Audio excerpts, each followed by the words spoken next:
Tapi reksadana kan banyak jenisnya ya Mbak. Kayak waktu itu juga aku kebetulan entry pointnya kalau mulai investasi juga dari reksadana. Terus bingung ternyata reksadana tuh banyak jenisnya. Ada pasar uang, saham dan lain-lain. Boleh nggak sih Mbak, apa sih perbedaannya dari ke beberapa jenis itu gitu? Kalau reksadana memang banyak jenisnya gitu ya. Ada reksadana pasar uang, reksadana pendapatan tetap, reksadana campuran, reksadana saham gitu. Dulu pertama kali pas awal beli reksadana kan sekarang gampang banget di aplikasi ya Mbak. Sementara katanya dulu tuh harus di kantor cabang terus ngisi formulir ya. Benar. Jadi kemarin pas beli pertama kali tuh kayak loh udah gitu doang, kok udah langsung kebeli, aku udah investasi nih gitu. Pemula, Bisa nggak Mbak Reska ngasih kayak rekomendasi beberapa produk dari Mandiri Investasi yang mungkin cocok banget buat para pemula?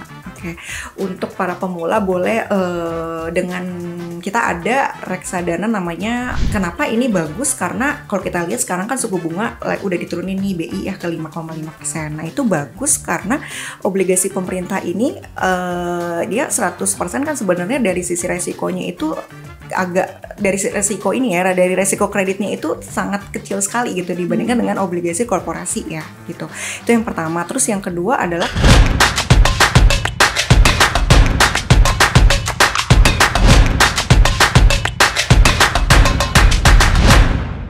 Halo Growiners, welcome back to Growin Talk, podcast dari Growin by Mandiri Sekuritas yang akan dipandu oleh saya Marsha, Product Marketing Analyst dari Mandiri Sekuritas. Growin Talk akan membahas seputar investasi, bisnis, dan juga gaya hidup. Nah, buat teman-teman yang belum mencoba Growin App, bisa langsung download dan register. Sekarang juga udah tersedia di Play Store dan juga App Store. Nah, hari ini kita akan membahas tentang topik yang sering banget ditanyain sama Growiners, yaitu tentang reksadana cocoknya buat siapa sih dan harus kaya dulu atau enggak. Nah, kita bakal bahas tuntas soal reksadana dari nol dan pastinya aku nggak sendirian, aku akan ditemenin sama perwakilan dari salah satu manajer investasi terpercaya di Indonesia yaitu Mandiri Investasi. Langsung aja kita sambut Mbak Reska. Hai Mbak. Apa kabar? Baik. Mbak, thank you so much udah datang ke sini. Kita akan bahas tentang reksadana. Kebetulan aku juga lumayan newbie ya di investasi, jadi boleh panduannya ya Mbak. Nah, biasanya orang tuh kalau misalnya mulai investasi, kadang bingung kali ya mau mulainya dari mana. Karena kan instrumen investasi juga udah banyak, saham, reksadana, obligasi. Mungkin kalau dibilang yang paling terkenal yang mana, paling lebih sering didengar saham kali ya. Tapi aku pengen tahu dong kalau dari Mbak Reska, reksadana tuh sebenarnya apa sih? Simpelnya aja mungkin buat growiners yang baru mau mulai investasi gitu. Makasih kesempatannya nih sebelumnya Mbak Marsha ya. Jadi untuk reksadana itu sendiri adalah salah satu wadah ya yang digunakan untuk menghimpun investasi ini dari beberapa para pemodal gitu ya. Selanjutnya itu akan diinvestasikan dalam bentuk portofolio efek gitu ya oleh si manajer investasi. Nah, portofolio efeknya itu bisa dalam bentuk deposito, bisa dalam bentuk obligasi, bisa dalam bentuk saham. Gitu. Nah, sebetulnya kalau misalnya untuk tadi ya untuk investor pemula gitu ya, ini juga bagus banget sih untuk bisa masuk di reksadana gitu. Karena memang si reksadana ini kan juga dikelolain oleh si manajer investasi yang memang sudah profesional gitu. Gitu. Jadi para investor itu cukup untuk merhatiin aja performa dari reksadananya tersebut, dia cukup subscription aja gitu ya. Terus udah habis itu nanti tinggal pantengin aja perhitungan dari NAB setiap harinya gitu untuk liatin performa dari reksadana tersebut. Jadi mungkin ya cocok untuk pemula ya karena itu kali ya, jadi nggak harus mantengin terus, mungkin every once in a while aja juga aman gitu. Tapi reksadana kan banyak jenisnya ya Mbak. Kayak waktu itu juga aku kebetulan entry pointnya kalau mulai investasi juga dari reksadana. Terus bingung ternyata reksadana tuh banyak jenisnya, ada pasar uang, saham dan lain-lain. Boleh nggak sih Mbak, apa sih perbedaannya dari ke beberapa jenis itu gitu? Kalau reksadana memang banyak jenisnya gitu ya. Ada reksadana pasar uang, reksadana pendapatan tetap, reksadana campuran, reksadana saham gitu. Reksadana pasar uang ini yang membedakan adalah dari sisi komposisinya gitu ya. Jadi di mana dia itu penempatannya itu 100% di deposito atau di surat utang yang jangka waktunya kurang dari 1 tahun gitu. Jadi dia boleh taruh di obligasi tapi yang tenornya pendek-pendek gitu ya. Dan untuk time horizonnya itu cukup pendek, biasanya di bawah 1 tahun. Jadi kalau misalkan kayak teman-teman gue growiness pengen yang investasinya itu untuk dana parkir aja, terus dia daripada dia taruh di tabungan gitu kan, takutnya kepake atau misalkan returnnya lebih kecil gitu ya, daripada taruh di deposito misalkan dia kena penalti ketika dia mau ditarik gitu ya. Nah di money market itu dia bisa redemption kapanpun gitu. Jadi kalau subscription hari ini, besok redemption hari lusanya itu udah masuk ke rekening sebetulnya. Jadi itu best effort ya. Tapi kalau aturan dari OJK itu memang T+7 gitu. Jadi ini bagus untuk dari sisi likuiditas yang tinggi gitu. Dan dari sisi resiko juga lebih lebih konvensional gitu. Jadi dia lebih rendah lah gitu ya dibandingkan dengan reksadana yang lain. Lalu yang kedua ada reksadana pendapatan tetap. Jadi ini alokasinya itu minimum 80% di obligasi gitu. Obligasinya boleh corporate, boleh government. Kalau misalkan syariah itu berarti sukuk ya gitu kan. Nah terus maksimum 20%-nya ada di deposito gitu. Dari time horizonnya ini lebih panjang gitu ya. Jadi ini cocok untuk teman-teman growiness yang ngerasa misalnya untuk pengen nabung untuk nikah gitu ya. Untuk misalkan untuk beli rumah gitu ya. Misalkan dalam time horizonnya sekitar 2-3 tahunan lah gitu ya. Nah itu cocok dengan dimana potensi returnnya itu lebih tinggi dari money market gitu ya. Nah terus dari sisi resiko ini lebih tinggi ya, resikonya bisa dibilang ini resikonya lebih moderat lah gitu ya. Nah terus ada lagi reksadana campuran. Nah kalau ini tuh lebih fleksibel, jadi si fund manager itu bisa ngelihat dari situasi saat ini nih, misalkan sahamnya lagi bagus, dia bisa banyakin di saham dengan komposisinya adalah 1 hingga 79% itu boleh di saham, boleh di obligasi, boleh di money market gitu. Jadi kalau kondisi saat ini nih misalnya suku bunga lagi turun gitu ya, udah berarti si reksadana campuran ini bisa lebih fleksibel, jadi bisa banyakin aja di saham. Kalau misalkan lagi marketnya lagi bearish gitu, lagi turun, dia bisa aja banyakin di money marketnya gitu. Jadi dia lebih fleksibel lah gitu. Tapi tentunya resikonya lebih tinggi tadi dari pendapatan tetap, tapi potensi returnnya juga lebih tinggi dari pendapatan tetap. Iya. Terus yang terakhir itu reksadana saham. Kalau ini untuk profil resiko yang agresif ya gitu kan. Dia penempatannya 80% di saham, kemudian maksimum 20% di deposito gitu.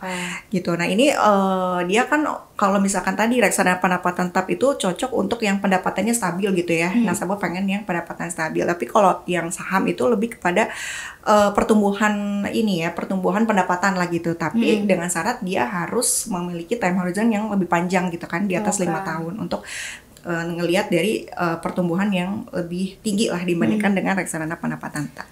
Berarti kalau growiners mau mulai investasi di reksadana harus tahu profil resikonya masing-masing dulu ya. Benar. Biar nanti bisa milih jenis-jenisnya yang cocok buat mereka tuh apa gitu. Iya, tuh. Nah, biasanya nih muncul nih pertanyaan dari growiners, kenapa sih harus reksadana? Apa emang lebih baik dari, ya kalau nabung itu one thing for sure pasti lebih baik dibanding menabung gitu.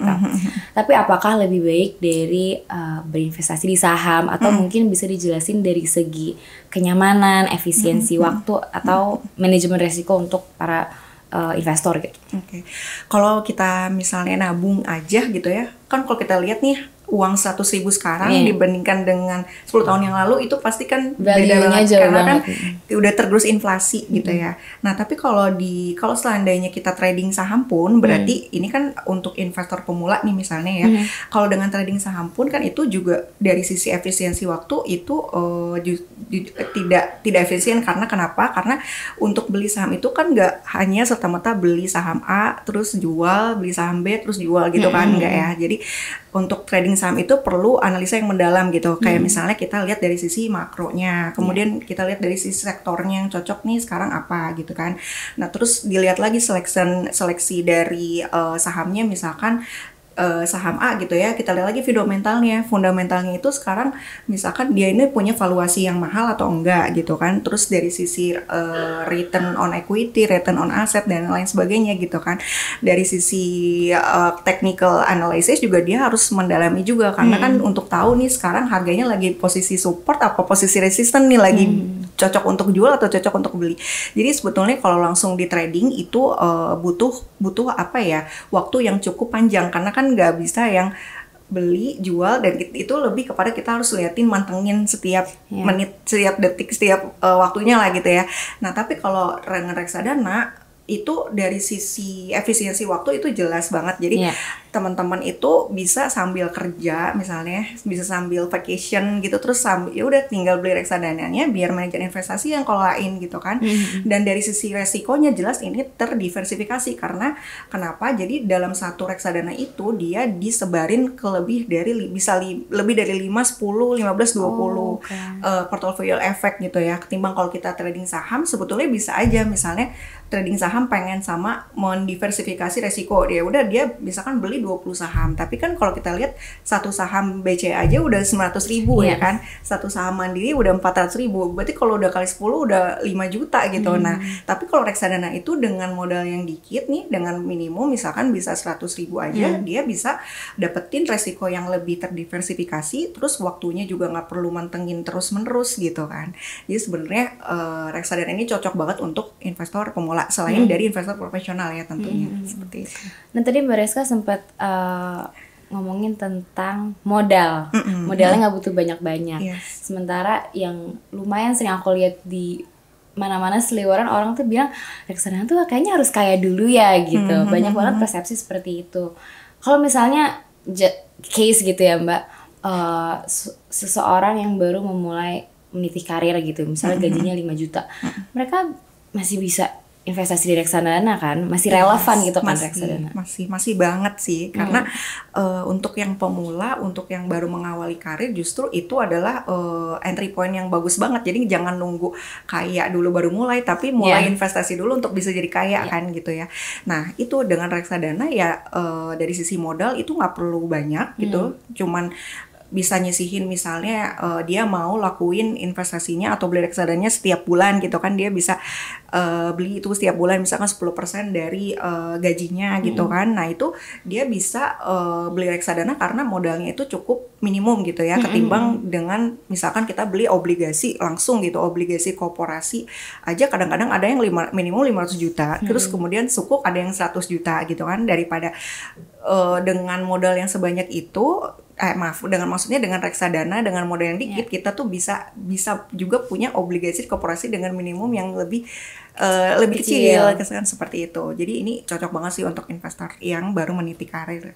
Nah tuh Growiners, mungkin kalian yang lagi mau mulai investasi terus baru ada, modal cuma segini nggak apa-apa, langsung aja ke reksadana ya Mbak. Langsung aja ke reksadana gitu. Nah kita agak geser sedikit ya ke sisi manajer investasinya. Mandiri Investasi kan udah lama banget ya Mbak.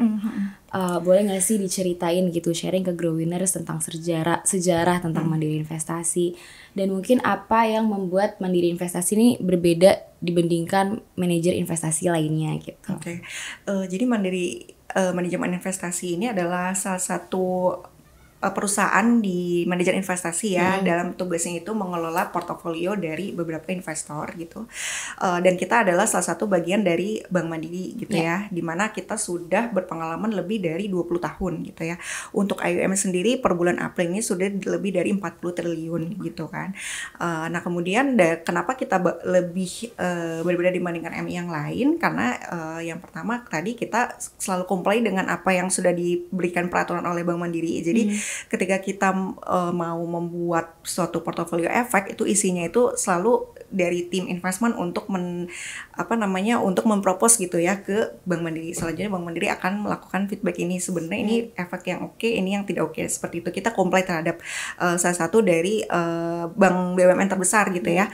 Nah kemudian dari sisi pemilihan asetnya itu kita udah sangat aman gitu ya, karena kita melakukan investment proses. Jadi aset quality kita lebih bagus dibandingkan MI yang lain gitu. Kita sudah melakukan investment proses dari masing-masing portofolio efek, misalkan dari reksadana pasar uang gitu ya, kita lihat lagi dari sisi LDR-nya, kemudian dari sisi rasio kecukupan dana, kemudian dari NPL gross and net-nya gitu seperti apa gitu, nanti di screening gitu kan. Kemudian investment proses dari reksadana pendapatan tetap gitu kan, di screening lagi dari sisi dari finansial, non finansialnya, terus dilihat lagi ratingnya, semakin tinggi ratingnya semakin banyak alokasinya gitu ya. Kemudian reksadana saham misalnya itu dilihat lagi investment prosesnya, dicek lagi saham-saham yang punya valuasi yang murah tapi fundamental yang bagus gitu kan. Nah terus dengan itu jadi kita memiliki aset quality yang lebih bagus dibandingkan yang lain, karena kan sebetulnya investor juga nggak hanya pengen return yang tinggi ya, tapi kan takutnya nanti duit saya hilang nggak sih gitu kan. Yang pasti kita udah menggunakan aset pendekatan aset quality, di mana investment proses kita ini sudah cukup komplit terhadap dari peraturannya Bank Mandiri. Itu selalu quality checking gitu ya. Yes, benar. Sekarang tuh produk di Mandiri Investasi udah berapa ya, Mbak? Banyak sekali ya sebetulnya, banyak banget sih Mbak. Nah ini kan untuk kita yang ngomongin tentang pemula ya, reksadana untuk pemula. Okay. Bisa nggak Mbak Reska ngasih kayak rekomendasi beberapa produk dari Mandiri Investasi yang mungkin cocok banget buat para pemula? Oke, untuk para pemula boleh dengan kita ada reksadana namanya MIPU ya, Mandiri Investa Pasar Uang gitu. Ini adalah reksadana pasar uang di mana 100%-nya ada di deposito dan atau dari surat hutang di mana jangka waktunya kurang dari setahun gitu ya. Nah, MIPU ini punya kelebihan, dia punya AUM yang cukup tinggi. Kita ada di sekitar 9 triliun gitu ya, 8,5 sampai 9 triliun, di mana ini cocok untuk misalkan teman-teman yang punya dana parkir, misalkan lagi kepengen untuk daripada dia taruh di tabungan atau dia misalnya taruh di deposito nanti kena penalti gitu ya, bisa di money market gitu kan. Karena likuiditas kita tinggi, AUM kita tinggi, jadi kalau seandainya ada redemption besar pun juga kita tidak akan terpengaruh dari sisi pergerakan NAB-nya gitu. Dan kemudian dari dari portfolio risikonya itu masih konservatif gitu ya. Jadi kalau misalnya teman-teman mungkin yang masih ngerasa takut gitu ya, pengen coba-coba dulu nih, pengen cobain dulu reksadana, ya udah coba dulu ke risiko yang paling minim gitu ya, itu bisa di MIPU gitu. MIPU. Nah kemudian kalau pengen lagi nih yang lebih tinggi lagi, misalkan potensi returnnya bisa masuk ke reksadana pendapatan tetap, kita ada namanya MIDU. Maksud saya ada MIDO 2. Jadi Mandiri Investa Dana Obligasi Seri 2 gitu. Nah, ini kebijakan investasinya 100% di obligasi pemerintah gitu kan. Kemudian maksimum 95% di deposito. Nah, kenapa ini bagus? Karena kalau kita lihat sekarang kan suku bunga udah diturunin nih BI ya ke 5,5%. Nah, itu bagus karena obligasi pemerintah ini dari resiko ini ya, dari resiko kreditnya itu sangat kecil sekali gitu dibandingkan dengan obligasi korporasi ya gitu. Itu yang pertama. Terus yang kedua adalah ketika suku bunganya turun, pasti harga obligasi akan naik gitu ya. Jadi potensi return untuk di si MIDO 2 ini kemungkinan tuh akan naik karena seiring dengan penurunan suku bunga gitu. Dan kemudian kita itu kan obligasi kita berdasarkan rating itu adalah di triple B gitu ya. Jadi ini sudah sudah cukup layak lah gitu dari sisi investment grade-nya seperti itu. Jadi iya ada dua itu boleh masuk. MIPU dan MIDO 2. Itu belum harus dicatat. Nah, agak sharing sedikit dulu pertama kali pas awal beli reksadana itu kan sekarang gampang banget di aplikasi ya Mbak. Sementara katanya dulu tuh harus di kantor cabang terus ngisi formulir ya. Benar. Jadi kemarin pas beli pertama kali tuh kayak loh udah gitu doang, kok udah langsung kebeli, aku udah investasi nih gitu. Menurut Mbak Reska gimana sih kemudahan akses seperti Growin kan juga sekarang udah ada di Play Store dan App Store.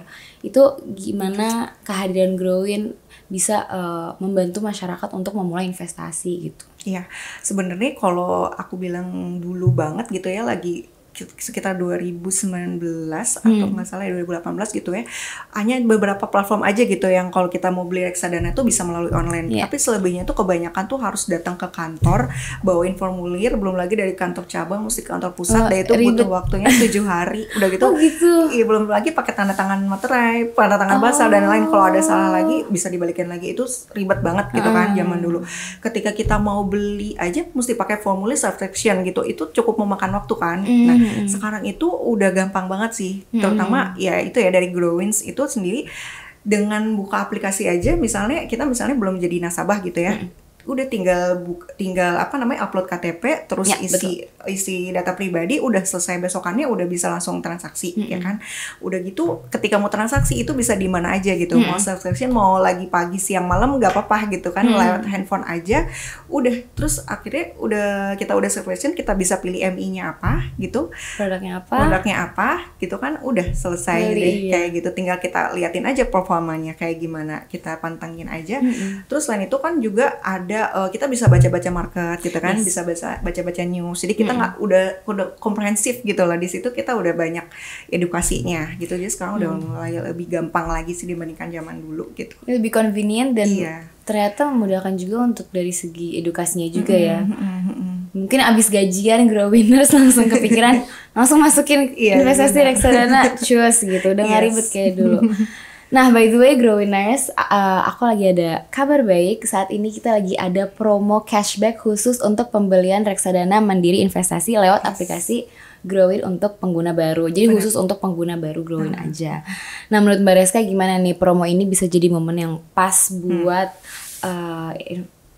orang yang ya investor pemula atau mereka yang baru mulai investasi pertama kali? Ini momen yang cukup bagus banget sih kondisi untuk saat ini ya. Kalau kita lihat, kalau kita ngomongin global ya gitu kan, kemarin kan sempat ada perang dagang tuh gitu kan, perang dagangnya cukup memanas gitu kan. Sekarang udah mulai cooling down gitu, uncertainty-nya udah mulai memudar lah gitu setelah kayaknya si kebijakannya si Trump ini ternyata itu bersifat ilegal gitu kan, berdasarkan dari pengadilan dari perdagangan internasional. Sebetulnya itu jadi angin segar juga. Akhirnya kan kemungkinan ini bisa bikin The Fed bisa nurunin suku bunganya nih. Kita kemungkinan ada di tahun ini tuh ada 2 kali penurunan suku bunga. Nah, terus impact-nya ke Indonesia udah lebih dulu nih untuk penurunin suku bunganya di 5,5%. Nah, sebetulnya kita lihat lagi nih dari sisi market nih, IHSG kita nih, IHSG LQ45. Kalau kita lihat dari awal April nih kan, kita pernah ada Liberation Day itu pada saat itu